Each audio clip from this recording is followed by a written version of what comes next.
What's up, guys? Got a good interview coming at you. Josh Dziewa, PA Hammer. Grew up in a wrestling room. Through high school, he won a PA state title, Super 32 title, won Fargo, moved on to be an Iowa Hawkeye, was a Big Ten runner-up and a two-time national qualifier. Some great stories about the Iowa experience and being coached by Tom and Terry Brands. Now he's an assistant coach at Drexel.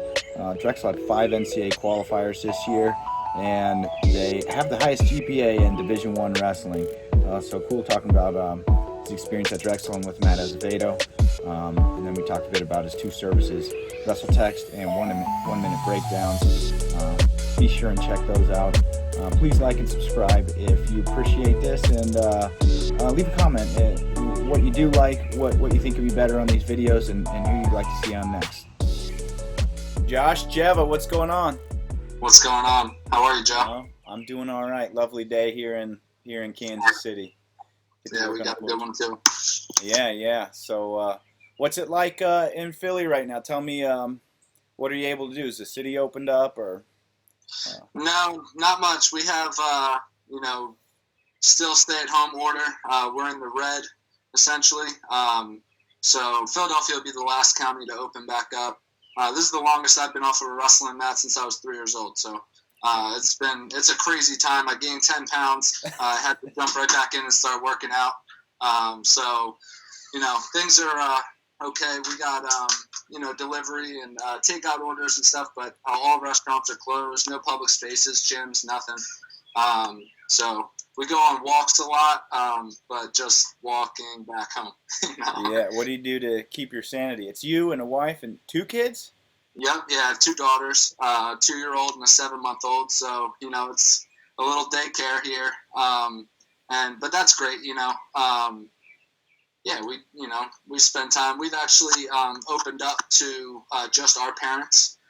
So we haven't seen our grandparents in months, and any extended friends or family like that. But just this past weekend, we opened up to our parents, just because it had just been going along a little too long, and we still want to stay safe, and while also doing our parents due justice as grandparents. They want to see the kids and see us. So. Yes, same here. Actually, this week's the first week. My son's over at my mom's house right now, and Nice. We just started that this week. I think it's hard on everybody, especially my son. He loves his grandparents so much. But How old is he? what's that? How old is he? He turned 3 in May, 3 years Nice. old, and he's a wild man. Yeah. And gonna be a big brother here in September. I know, that's awesome, man. Congrats. Yeah, cool, man. Let me ask you this one more thing. I hear all these answers about how 2 kids is different than 1. Some people say it's twice as hard. Some people say no, there's a sibling to play with. What's your take on it? I heard the funniest comparison is so true. So they said 1 kid is like being in double coverage, like football. 2 kids like being in man, and then 3 kids like playing zone. So it obviously gets harder. One thing that I've found is that I can't take my time getting home as much. Like I would felt like Ashley, she was good with the 1, and she'd be fine with 2 and 2. But I feel more urgency that I have to rush home, to be available and helpful and helping out around the house and stuff. But I'm super lucky. Ashley's done a great job in taking care of them, so I'm thankful for that. Good. Well, let's roll it back here. I think it was your junior year when I met you for the first time. I think I was a little younger than that when you stayed at Danny Song's house. No, And that was my freshman year. I'm talking about in high school. I was at you might not even remember. I was up there doing coverage for Flow. Yeah, and you were at Council Rock South. Yeah. I watched you wrestle there. I think Wayne Danger was doing some coverage with us. I think he interviewed you after your semifinals match for Flow. Yeah, I didn't wrestle my junior year. I transferred to Council Rock, and I was suspended for the year for the athletic transfer. Okay, so that was my senior year. Senior year, gotcha. Yeah. Well, how did it all start for you? How did you get into wrestling?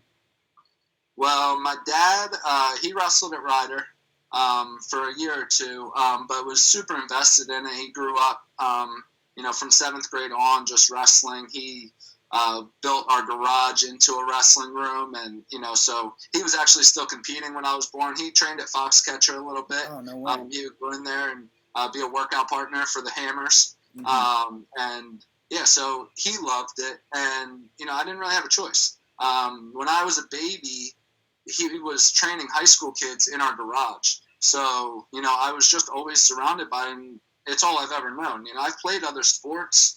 I did soccer, gymnastics, football, baseball. I played everything, but it was always under the understanding that it was my second sport.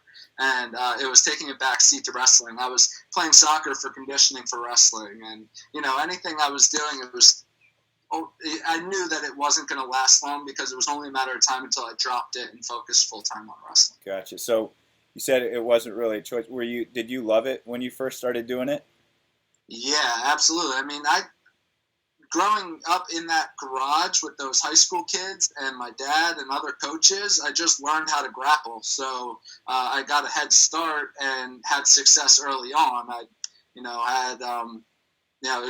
So then, winning a lot made it fun. And, I was always kind of known around the town as one of the better youth wrestlers.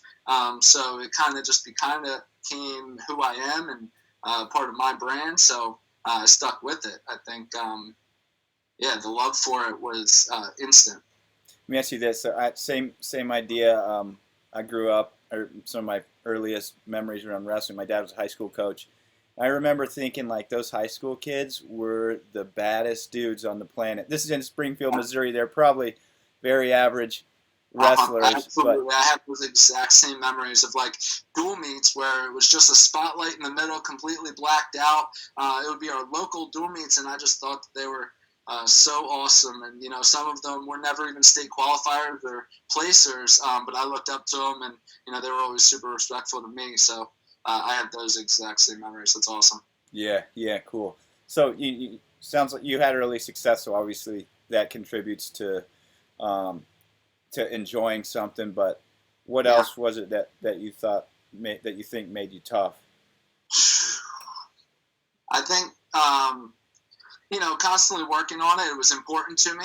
So I had the facility in my garage, so I was always just wrestling. Even when I wasn't at practice, I would find my ways there. And then, second, third grade, we moved to another house. My dad just moved the facility into our attic, and it got a little bit better. It got an extra mat in there, or an extra, strip of mat. We hung up all of my, charts. Every tournament I won got hung up in there. So that was an incentive to go win tournaments and, try to get the entire room covered in charts. So that was super important.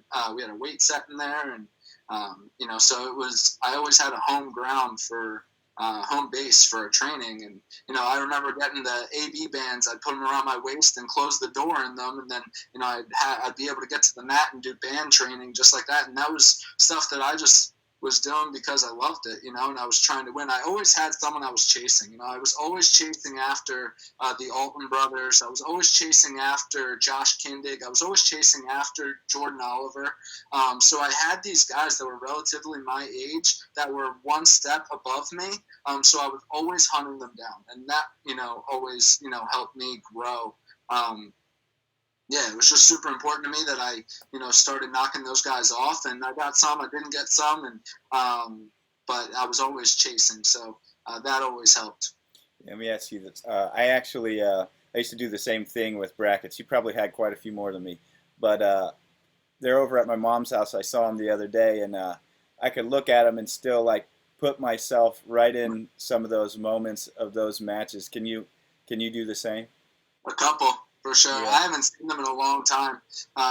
Since then, my parents have moved around, and they're in a box somewhere. I know that they still have them, but I remember going back my first couple of years in college and looking up there and seeing some. I had my Bantam 58, novice tournament, the Ben Salem novice tournament. I, had a little blue chart and, 3 matches in there, and I remember the singlet I was wearing. So those brought good memories. Yeah.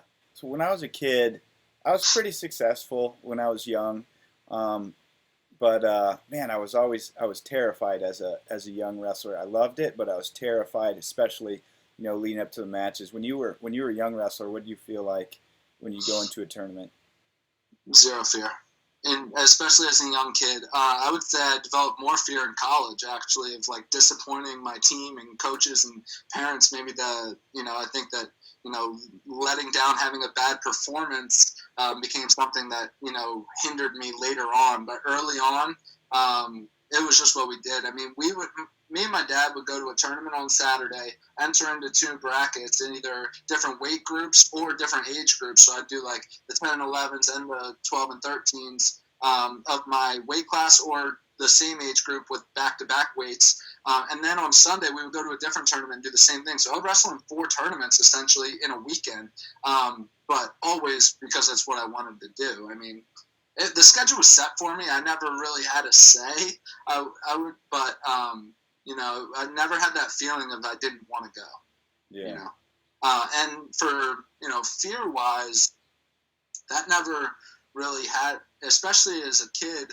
It was always just go out there and try to win. What are you going to do to try to win? No matter who was against me, and I had kids that were better and I didn't beat. But then it was just back to the drawing board. The rides home were always really valuable. My dad had a little camera. We'd watch the film, and he'd, kind of talk me through it. And, he had a huge input on, my success. Yeah. What clubs were you part of growing up, or were you? Was it just like a local thing, or were you part of like a big club? I would travel. I went to a bunch of clubs. I did.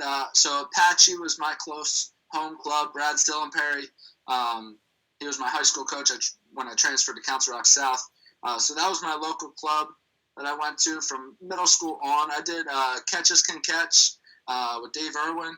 That was a club that really got me a lot better. I went to Raw 241 with Johnny Johnson. I would go to Sidewinders with Joe Malcurie, who was a Hawkeye. He actually got me hooked up with Tom Brand. So, I did a lot of traveling. I found a lot of my I would go to Voorhees, New Jersey. They had a club there that, I was about an hour was pretty regular for me.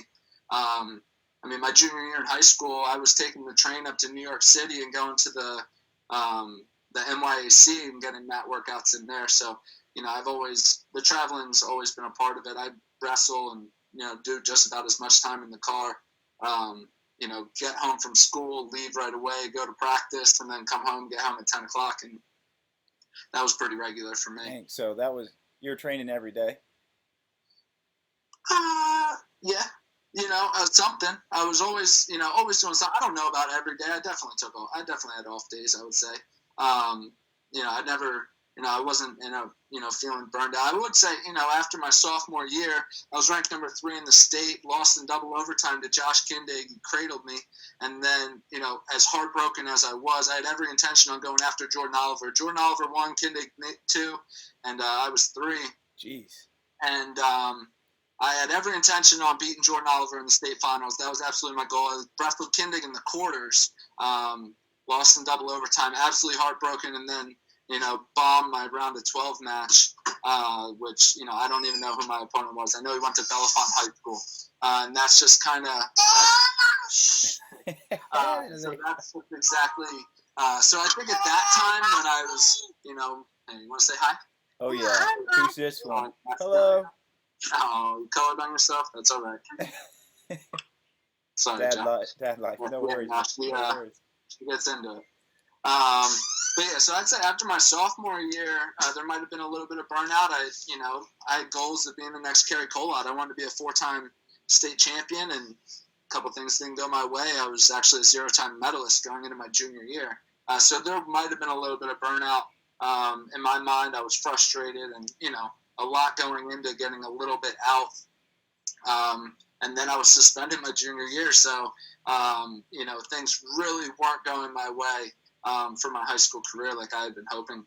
But I ended up, I wrestled in some college tournaments. I won a college tournament, the Wilkes Open as a junior in high school. So I had a couple of good performances at the Nittany Lion Open and some others. So I got to wrestle with college kids. That was super valuable. I was practicing every day. I was allowed to practice with the team but not compete. So that was a refresher. I refreshed my love for the sport for sure. And then, I'd already won Super 32. I went out to Fargo, won that, and then Tom Brandt's called, which was a dream of mine. I'd always wanted to be a Hawkeye since I was 10 years old.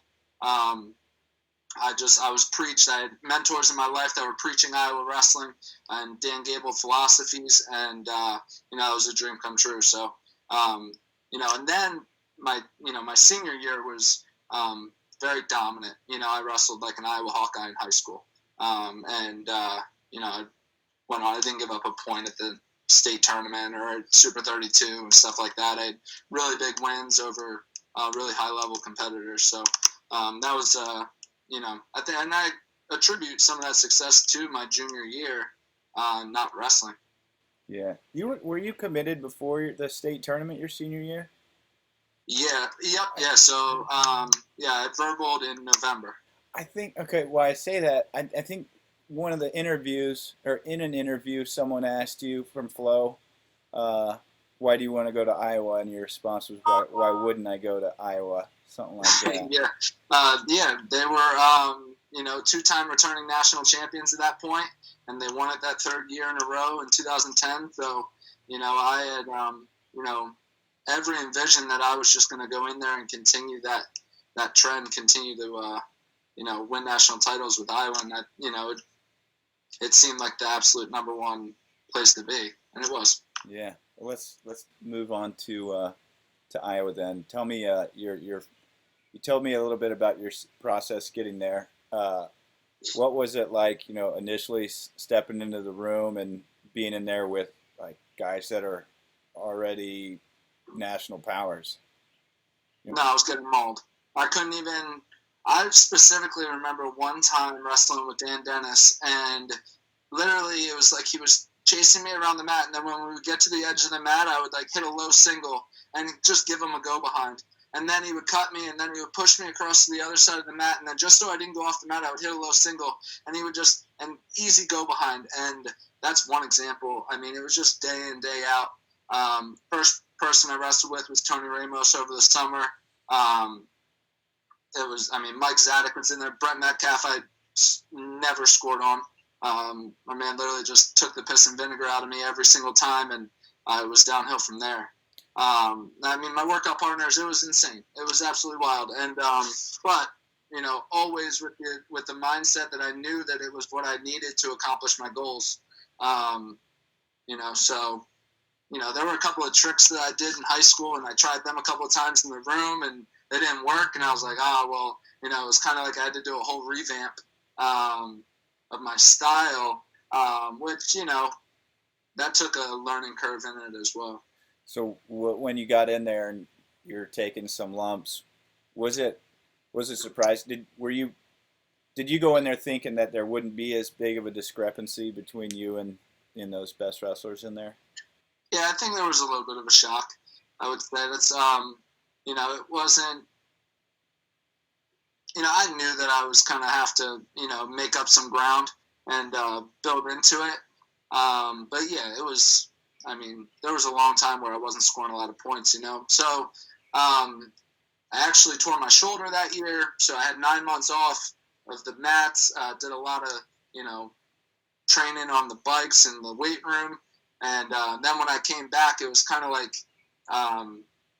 a building process. I started drilling. I started wrestling with people that I could beat on, and then, getting a little bit more live competition with guys I was even with before, and then I was, fully back into it with, everyone. So, I think that, ultimately that process, obviously the 9 months kills, but, that working my way back into it helped ease that transition, from, where the first 3 or 4 months of being there, points were coming very sparingly. Yeah. So how did you keep on a good trajectory? So my experience when I went to college, it crushed me a little bit, just getting really beat up, for a while. How did you keep getting better and staying positive through those situations? Yeah. I had a freshman class of 10 of us. We were all in the dorms together. And then when we moved out everyone kind of got into a couple of houses. So, I think having teammates that were like-minded, Bobby Telford and Mike Evans and Nick Moore, to name a few that were, motivated themselves. So it was success was important to them, and in order for me to, get along almost, it was like, you're about Iowa wrestling, you're about being one of the best in the country, and it was super important to us. So I think that was a way to, keep the motor running, was bouncing off of each other. Gotcha. Tell me what it was like training for Tom Brands. It was eye-opening at first, and I'd really say that, when Terry had the whistle, that's when, everyone kind of gulped and, were terrified. But it was great. The training was consistent. Our summers were our hardest training segments, which was different for me. My summers were more lackadaisical in high school. But, I believed in everything they said. Bottom line, like I had said, I was a kid when I decided I wanted to wrestle at Iowa. So when I got there, it was ears are open, and it was kind of like almost, I might have put them on a pedestal a little too much. It was almost like, yes, yes, yes. My eyes were open the whole time. Whereas, they are human, and, they, I think that relationship would have, maybe would have made us have a stronger relationship if I would have, not held them to that higher pedestal standard. What makes Tom and Terry different? Well, they're the first people in the office, the room every day, and they're the last ones out. They, wrestling is who they are, and they absolutely love it. They're so passionate. I've never met anyone as passionate as them. They get fired up, and when you see them on the sidelines, it's not a show. They're not acting. It's like that is so it's literally them to their core, and they just want to win national championships, and they're trying their best, and the best way that they know how to get there. And I think that's really what sticks out to me. Is that everything came from the heart, and the fact that they want to win wrestling matches. So, when you aren't doing something in that line, it almost doesn't compute with them. They don't it's like they're like, why would you even consider doing something like that? That's not leading you to the ultimate goal, and, so, yeah, I think that's what really sticks out to me is, their passion and drive, and, obviously the work ethics there. You guys, everyone's always heard the stories. They're savages. And, I'm super appreciative of the life lessons that I learned there. I went in there a boy, and I absolutely left a man. There were life lessons that probably I learned even more than the wrestling skills. I'm thankful for the type of wrestler that I've become from the Iowa program. But way more thankful for the values that they instilled in me. Like, it's like an unwritten rule. You don't take elevators at Iowa. It's, I remember one time we were in my freshman year joking about taking an elevator, and, Luke Eustace is down there getting into it with Mike Kelly about, if they're going to take the elevator or the stairs. And, taking the stairs is, something that I embody. I appreciate it. And, I always try to. I live on the 5th floor of my apartment building, so, I try to take the stairs whenever I don't have the kids in the stroller. And, those are just the types of things that, that's one example, but it goes way further than that, making your bed and making your own food and, just mature lifestyle decisions, laundry, doing the right things that don't necessarily have to do with wrestling, but doing everything the right way. That's really the message at Iowa that I got was, if you do everything in your life at a high level, it all benefits your wrestling. You do your academics at a high level. You do, if you're working lumber or roofing or something, you do it to the best of your ability because that's who you are, And I'm just super thankful because I wasn't that way going into that program. I slacked in every aspect of my life except wrestling. So, they helped me toe the line and, improve my lifestyle that way. Nice. What I remember, I used to love when I was covering practices, listening to Tom speak to the team, and it seemed to me like he knew how to communicate with everybody, just how they needed to be communicated with, and understood what motivated them. Is that how you feel like that?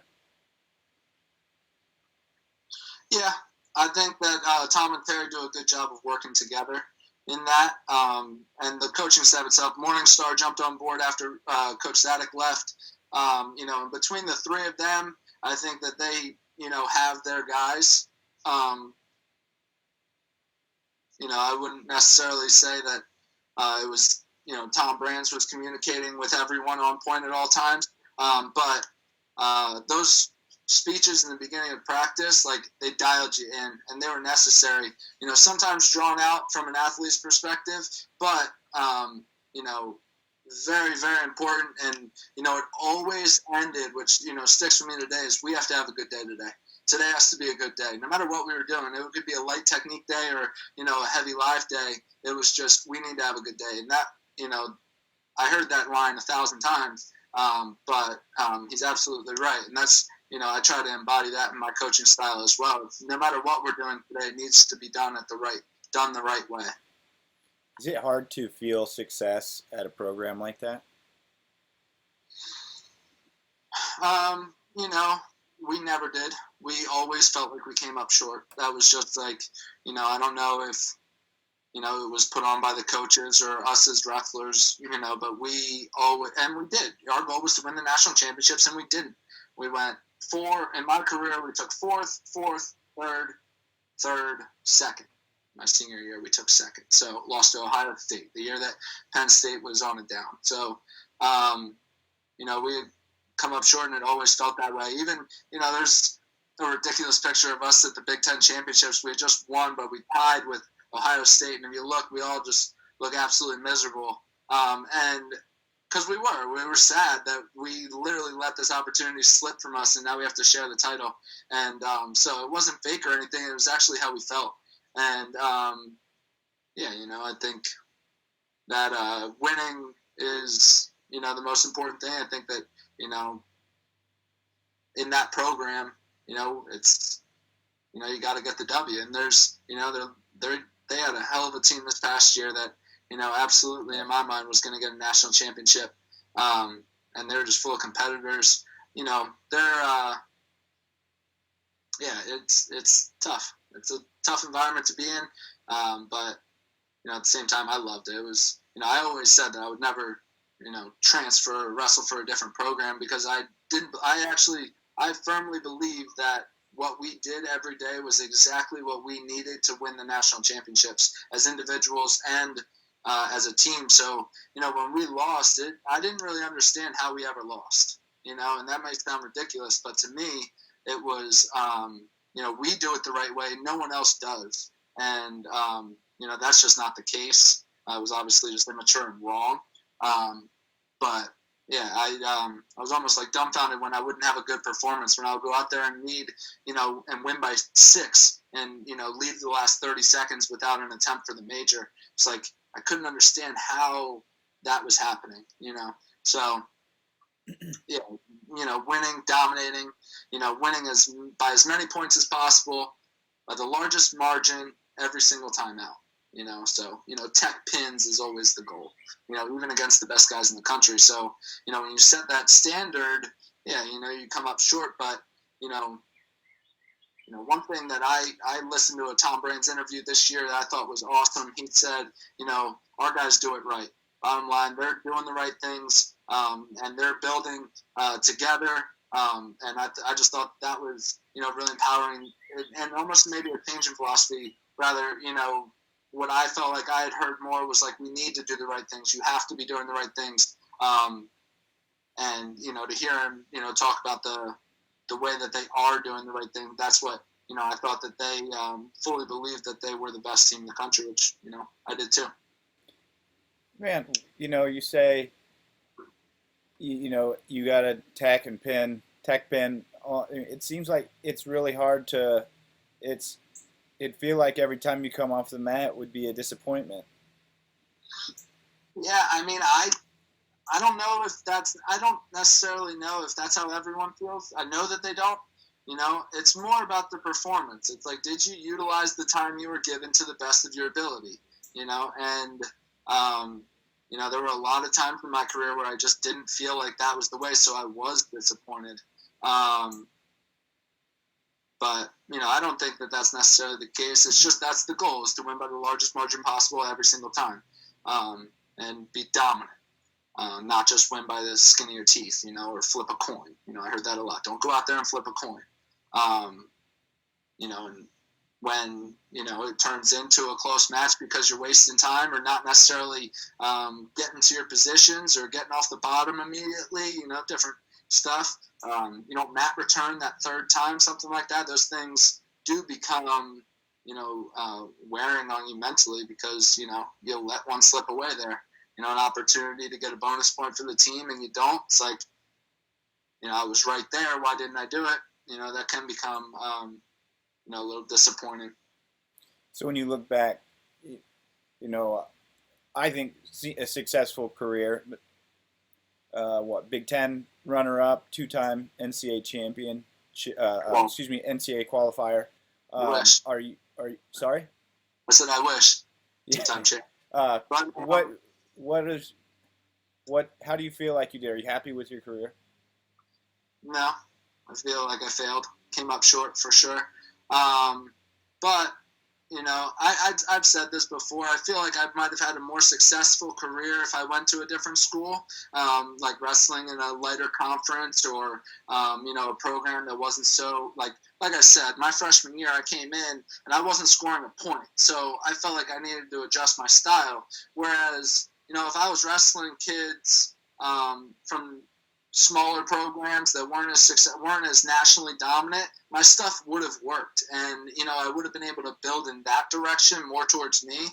Whereas I feel like I spent my whole career trying to wrestle like Tom Brands, and that was never me. I was always more of a counter offensive wrestler, a good rider on top, and I tried to embody. That's what Iowa wrestling was to me. It was moving forward, in your face. And I feel like I always did that in my wrestling. So, attempting to embody who I wanted to be, but not necessarily who I was. And I think I've gotten, better at that as a coach, incorporating, what I learned in college to who I am, and molding them together and trying to make the best athletes that I can. But I wouldn't be as tough or as good at wrestling as I am now if I went somewhere else. And that's what I know. I might have had more success in my resume, but I wouldn't know what I know, and like I said, with my lifestyle, unbelievably thankful. I know that would not be up to par if I had gone somewhere else. So, there's a little give and take, but I wouldn't trade it in, and I would do it all over again knowing the results. Gotcha. So what's your you have like a favorite memory from your collegiate career?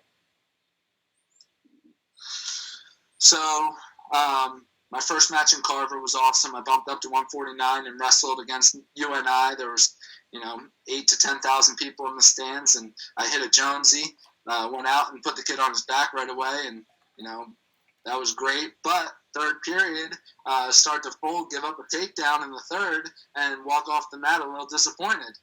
So that, kind of, I win. I don't know if I got the major. I'm not sure. But, had a good performance until the third period. So walk off a little disappointed to kind of come back to what we had talked about. That sticks out. My sophomore year, national duels, I'm the backup to Mark Ballweg. I lost by a takedown in the wrestle-off. So it was his spot all season. He gets beat by Dardanes in the semifinals or the whatever of the national duels. So they rest him and put me in against Missouri. And I'll never forget it. 133 goes. They forfeit to Ramos, which was unexpected. They absolutely had a guy there. And Terry Brands is in the back tunnel with me, and he's like, hey, take your time. they're going to pull stuff like that. They can wait on us. And anxiety. This is, early in my career. It's one of my first dual meets. I've only wrestled in a handful. And I told him, ring my bell. And he said, what? And I was like, and before I even said bell, he smacked me in the mouth. And I was literally like in. And I went out, kid takes a shot, cradled him, put him on his back. And, I know I got the major that match. Third period, I had to get one more. And I finished that off. So, that's one memory that's sticks in my head, And then our 49-pounder ended up getting hurt. And I got the spot for the conference tournament. I ended up going to the Big Tens at 149 that year. So that was a big moment for me. My Big Ten tournament my senior year was a ride. They had the finals on yesterday. I had to turn it off. I couldn't let my daughters watch me get beat down like that. That wasn't happening.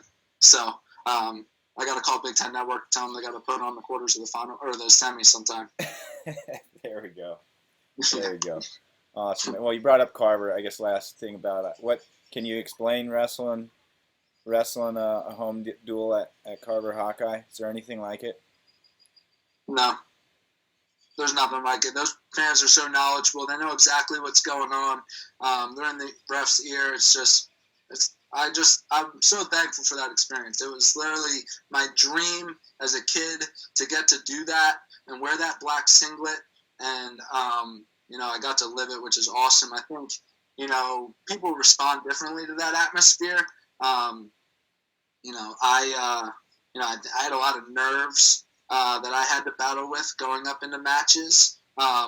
Literally, it wasn't about my opponent. It was always about letting down, fear of letting down my fans.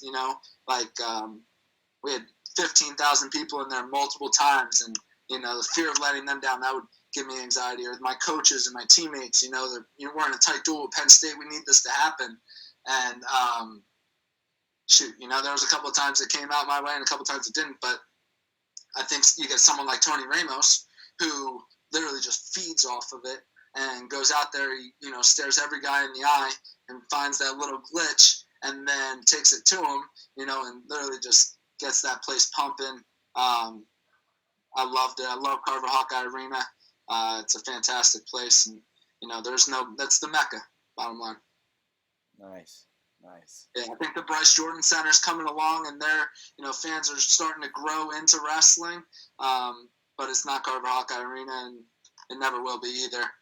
You don't get that spiral staircase and that intimate on top of you.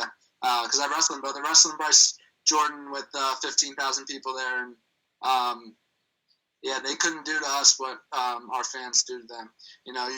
You've heard of the term being carvered. That happens frequently. And that's a real thing. Yeah, awesome. All right, man. Let's talk about Drexel. So, before anything else you want to say about your college career or the Iowa program before we move on? No, I'm good on it. I'm thankful for my experience. I got a couple of my lifetime friends out of it, and I've talked to Tom a couple times a year and got a great mentor there. So, I'm thankful for my experience. It's all good there. Awesome. So you're at Drexel now. You were at UPenn before there for not long though, right? So when I graduated in 2015, Roger Reyna called me. He was an administrator at the time. Alex Tirapelli was the head coach, and they brought me home, which I'm super thankful for them guys. Brought me close to my family, especially now with kids. I was looking at Harvard. I'd actually auditioned for Hendricks Motorsports as a tire changer. I went down to Charlotte, North Carolina. That was an awesome experience. And Penn, those were kind of the opportunities that I had in front of me.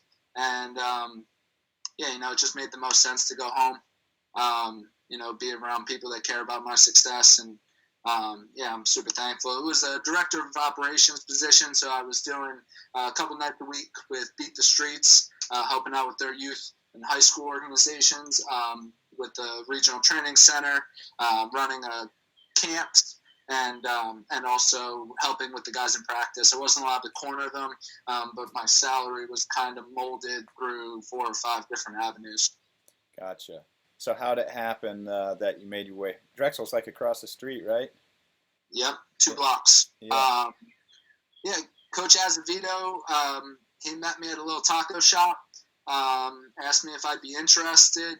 Penn had 4 guys, so they're partners. Penn and Drexel are partners in the Pennsylvania Regional Training Center. So we had, been building a relationship anyway, and they had known who I was. And I was the 4th guy in line at Penn, because they had Pete Friedel and Mike McMullen on staff as well. And there was only 2 at Drexel on their staff. They were looking for a second assistant.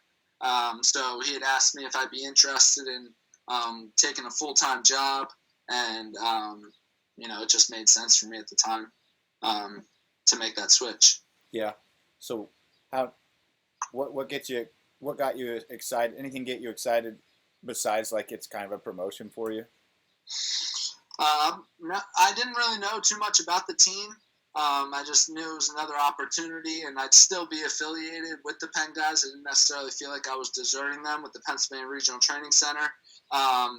And yeah, I was already comfortable with the organization. We call it the Philadelphia ecosystem between Penn, Drexel, the PRTC, and Beat the Streets Philly.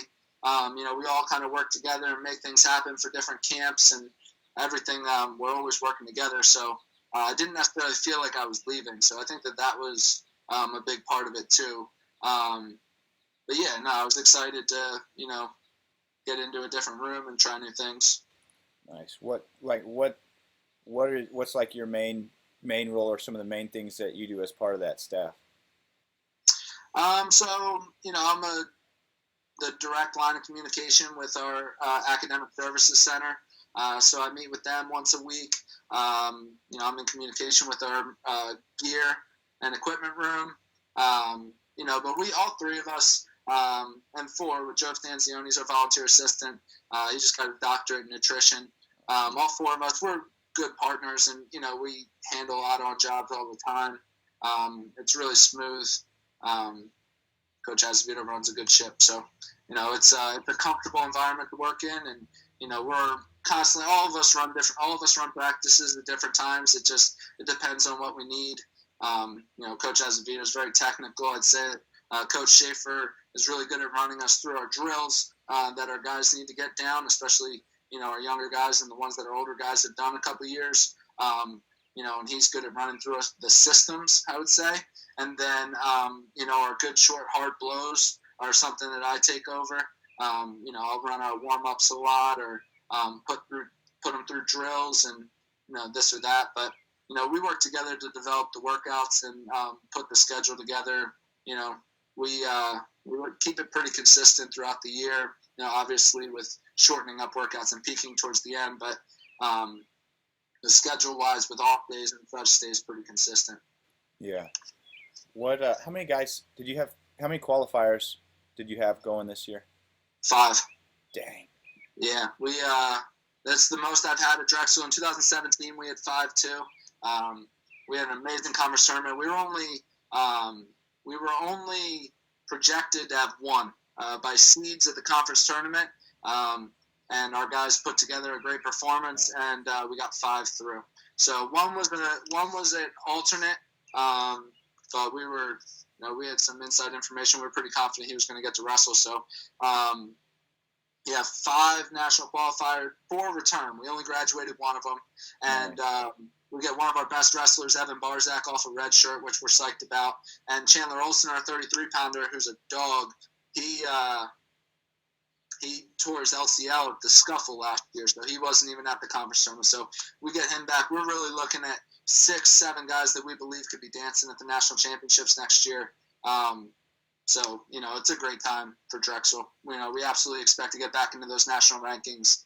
And yeah, it's good. What can you put your finger on any reason why you guys performed so well at the conference tournament? Our schedule.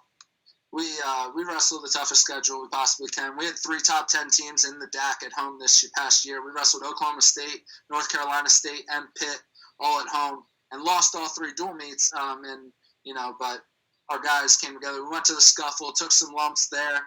We're a young team, but we got to the conference tournament and ended up in a couple placing matches.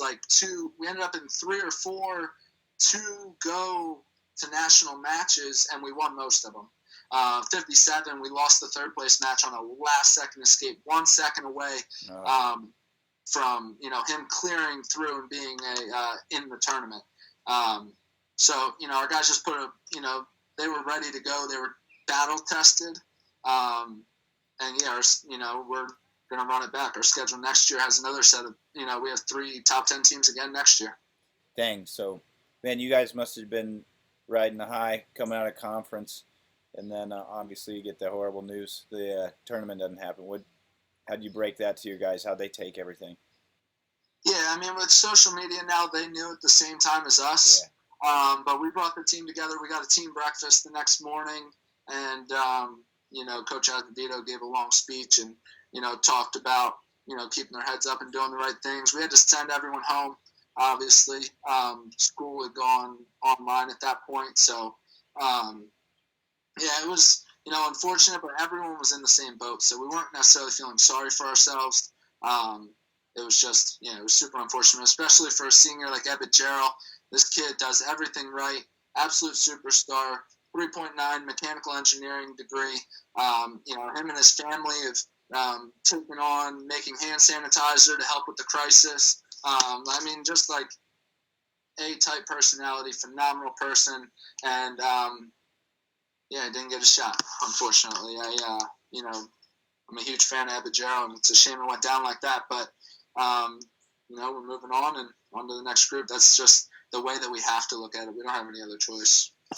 Seems like based on what you say, it looks like an exciting year ahead.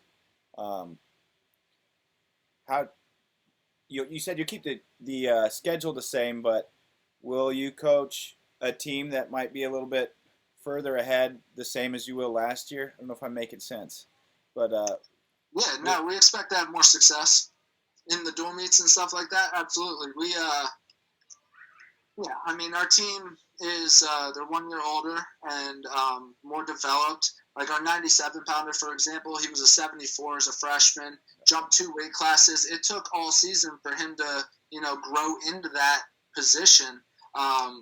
But, got the job done at the conference tournament. So I expect him to come back. Brian McLaughlin, I expect him to come back next year and absolutely be a force to be reckoned with from the very beginning. Evan Barzak was on red shirt. He comes out, and I'm expecting him to fight like hell for 7 minutes every time out. He's a phenomenal kid, too. So our entire team is grown, and, they do it the right way. They have the number 1 GPA in the country the past 2 years, So, we're returning the most national qualifiers that we've ever returned. We have the number 1 GPA in the country. Our young alumni are getting jobs at Bloomberg, General Motors, J.P. Morgan. That's what Drexel is. And, Coach Azevedo's formed a culture that is success-driven. It's a system that sets you up for your future. And, we're excited to get back after it. The only thing we are missing is our All-American International champions, And, once we know that once one gets on the board, once somebody makes that happen, like a Mickey O'Malley or Brian McLaughlin or, Antonio Menino, whoever's going to make it happen, then, it'll start to snowball and it'll be a yearly thing because we have the kids to do it. Our kids are good enough at wrestling. It's just a matter of do they know that they're that good, Yeah. Is it cool? So I was talking to Austin DeVue the other day. He coaches at Colorado School of Mines, and they're like a really academic institution. He was telling me some of the reasons why it's really fun to be in a room with like really bright kids. Is it? Yeah. What's it feel like for you? Number 1 GPA in the country. It's an academic institution. What's different or what's cool about being in a practice with those kind of people? Yeah, I think that they're about what I'm about. I think taking the lessons that I learned from Iowa, doing everything at a high level, and these kids embody that. Maybe more so in other areas, some kids, but the way that GPA is determined is you take your 10 starters and then plus 2 guys on the roster. If you were to take our whole team, it would be very similar, but for those, that we're the number 1 GPA in the country, those are our best wrestlers too. So, they're super serious about it, and it's very like-minded, driven people. I ask them questions all the time. I'm constantly asking them about, we have different kids doing different things. One kid owns a barbecue company, Danny D's Barbecue.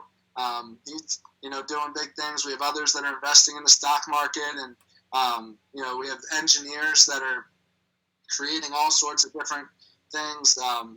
We have one kid that just graduated this year that has 2 or 3 medical patents already. Oh, wow. And he graduated. I mean, phenomenal kids. So, like the culture of our team, we never have like trouble issues. There's never any issues with the kids. Like on the weekends and off season and such like that. It's all good. They held themselves to a high standard. We don't have to worry about them, when they're wearing Drexel wrestling gear out, because, they do a really good job, and they're great ambassadors for our program.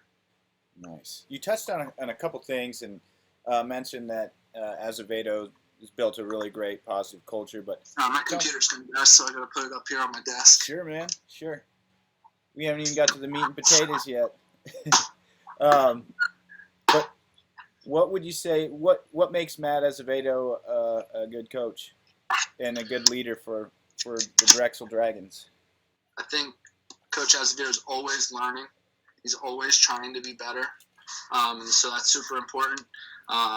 He is a really good communicator. He puts things on the front line and, has similar talks, different in a way than Tom Brand's, but similar with the whole team in the beginning of every practice.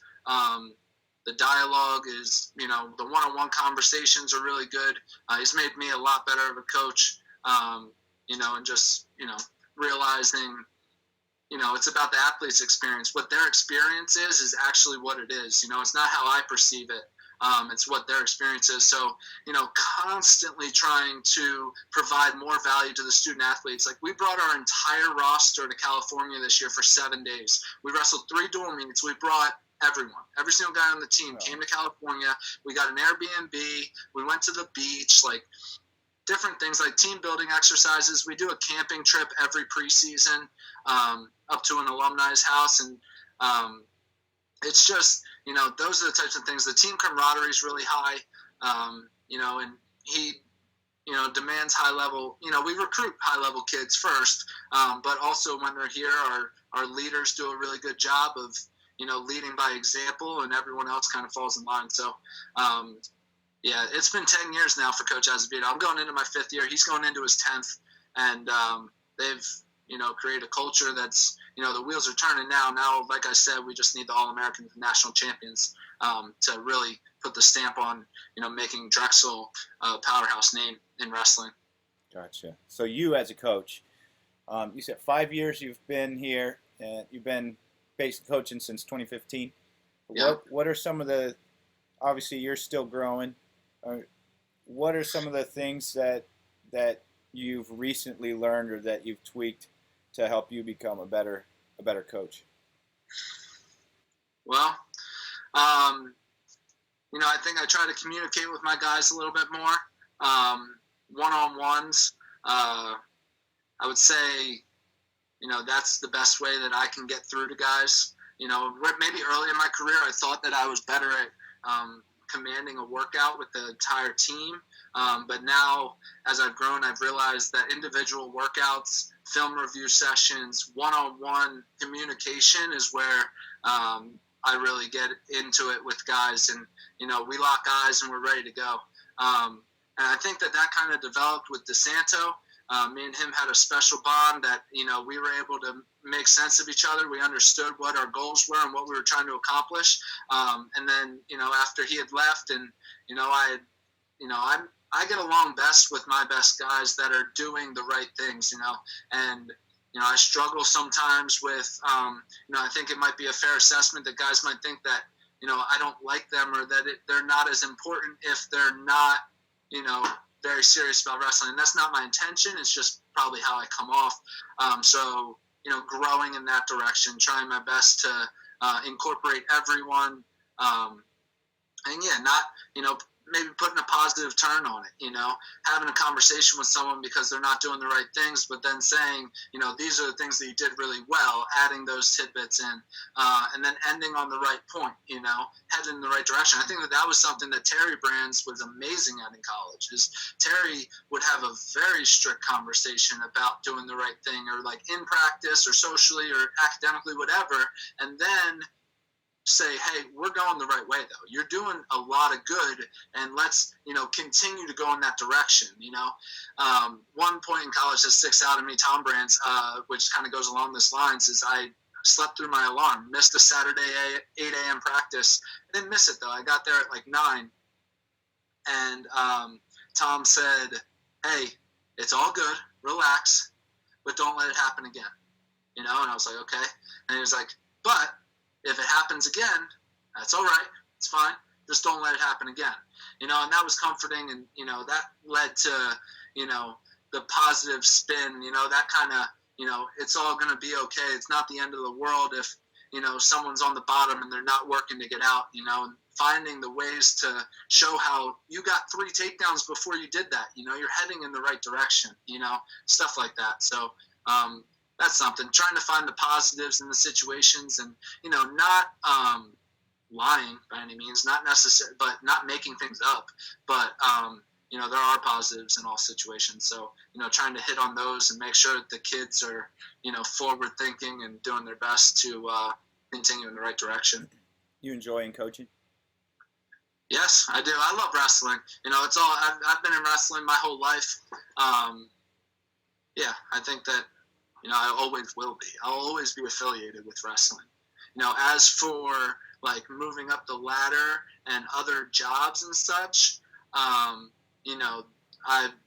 never leaving the area, the general area, So, and, there's, luckily for me, there's a lot of opportunities, there's a lot of programs in this area between New Jersey and Pennsylvania. But, I have 2 daughters under 2. My family is 30 miles north of Philadelphia. Ashley's family is 30 miles north of Philadelphia on the Jersey side.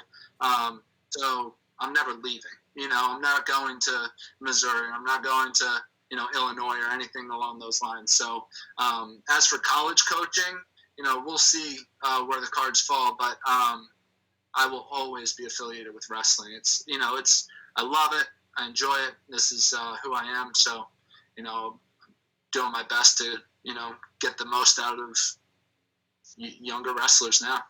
Awesome. Well, I appreciate it. Maybe you should consider moving to Missouri. That's just my 2 cents. I've done good wrestling in Missouri. Yeah, we used to go to tournaments all the time down there. It was tough wrestling there. Oh yeah.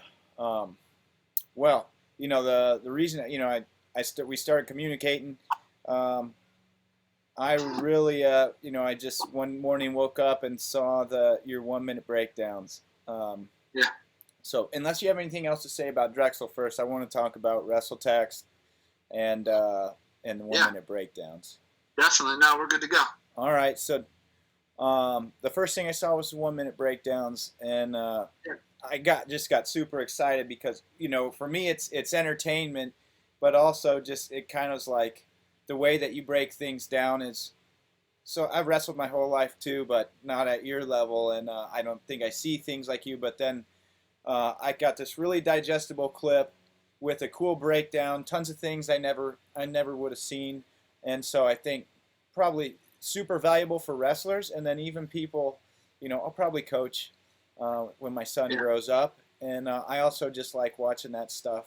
So tell me, or anybody else listening about the 1-minute breakdowns, and why you started them and motivation, things like that. Yeah, thank you. So first off, I've had this idea for a while. The originator of the 1-minute breakdown is Robin Black, MMA. Robin Black is an analyst for Bellator, and he does 1-minute breakdowns on knockouts. So specifically, his tagline is Bink. And he calls it off. As someone gets clocked, it's bink. And I've seen his videos, and he was doing a really good job of analyzing it. He had arrows in it and showing direction changes and stuff like that. So I was like, first off, he should be doing more than just knockouts. He should absolutely be doing takedowns and grappling techniques and such like that. But this can absolutely be incorporated for wrestling. And the only reason it's a 1 minute breakdown is because that's the length of an Instagram video. So, it would make it longer, but it actually works really well. I've gotten a lot of positive feedback on the length and, the amount of detail in there and such. So,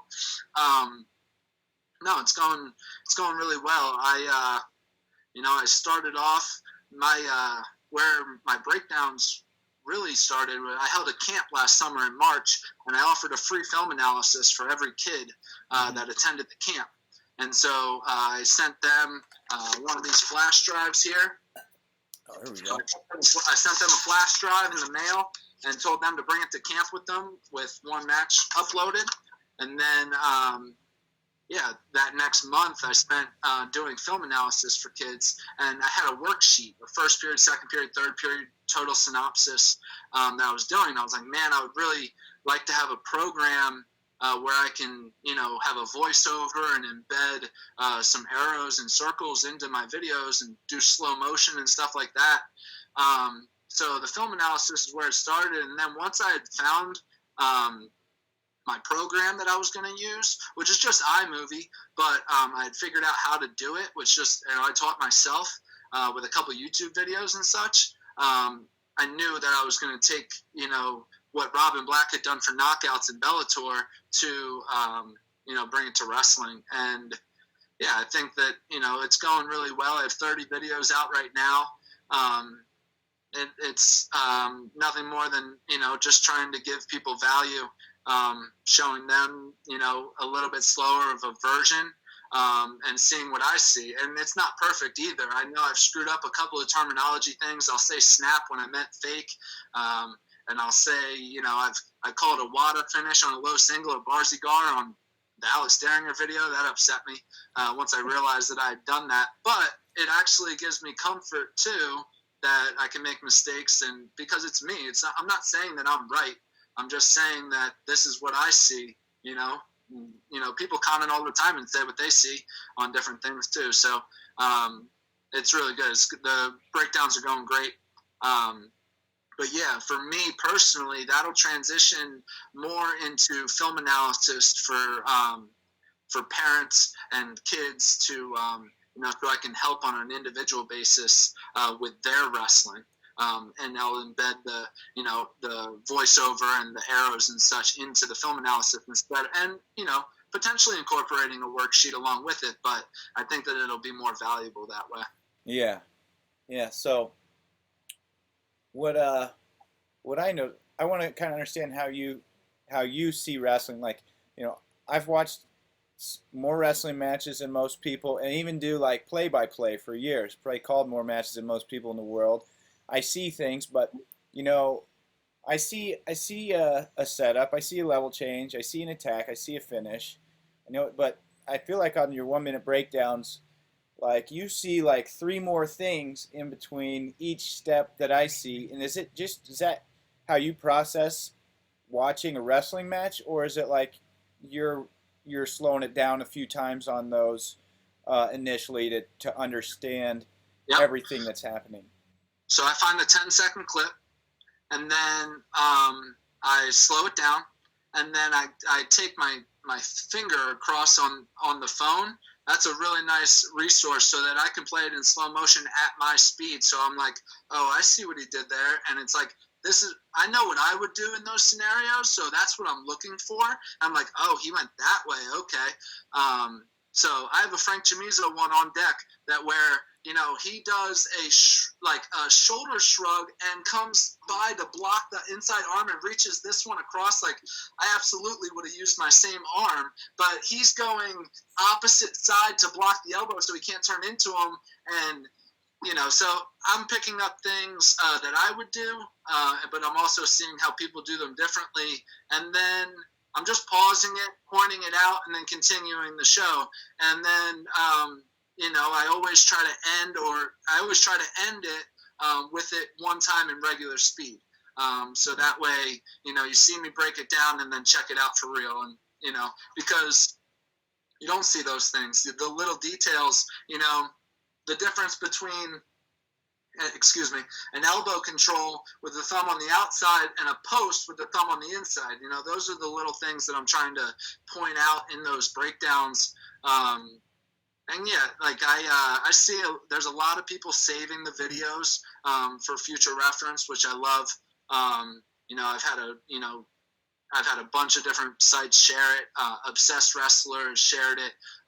So I've gotten some really good feedback from like Benson Henderson, UFC fighter, and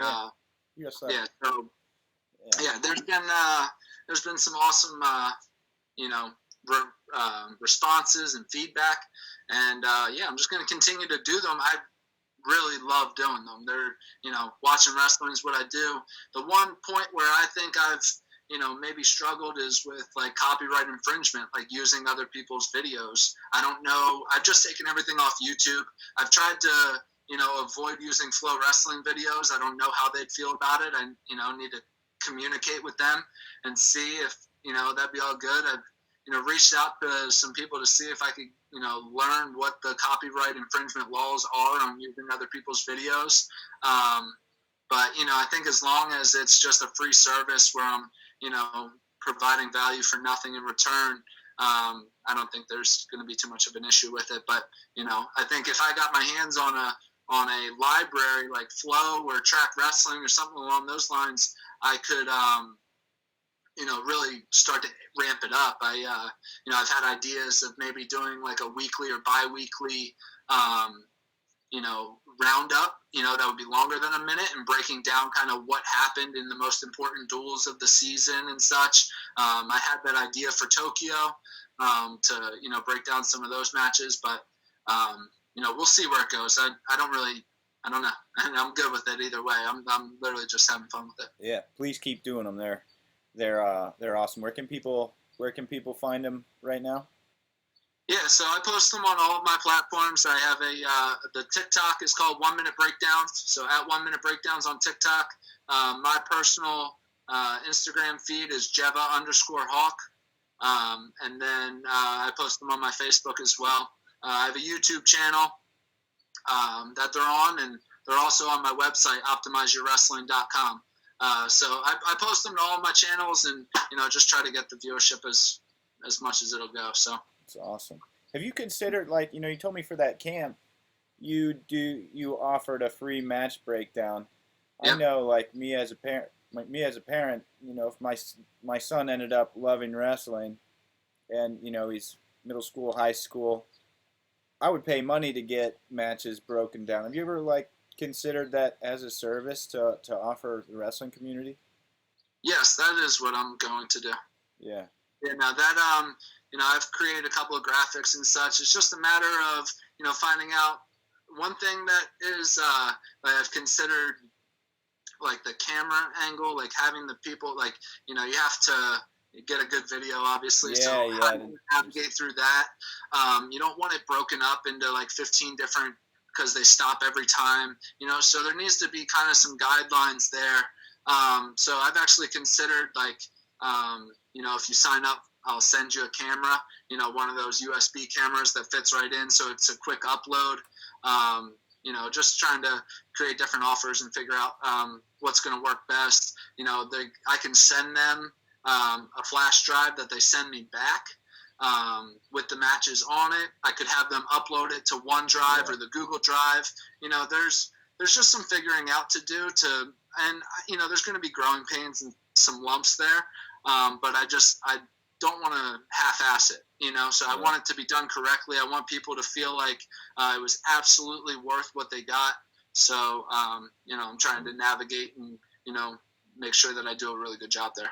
Yeah. Well, based off what I see with your 1 minute breakdowns and what you already see in your ability to edit stuff, man, I think you do a great job. I think people would love that service. So, Joe, what would you pay for 3 matches for a tournament to get one tournament analyzed, what would you pay? What would I pay? Or let's see, what would I pay? Yeah, I gotta think about it, like, what would I pay? 10-year-old, you have your 10-year-old, and then you have your 15-year-old, and so it's like, what would I pay, or what would you need to charge? Like, because it's work, right?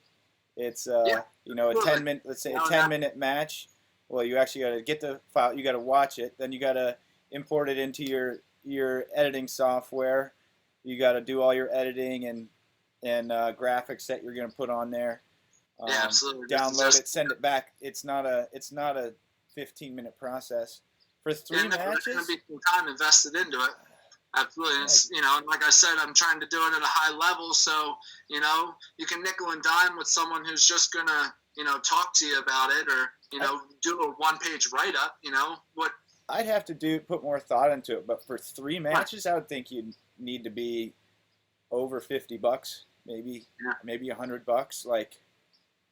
Yeah, maybe $100 a tournament or something like that. It's not only the effort you're putting in, like you wrestled your whole life to be able to understand wrestling like this, and it has to make sense for you. Like, I wouldn't want you to do it if it didn't make sense for you, because then you won't do a good job and it won't be a good service. So, right.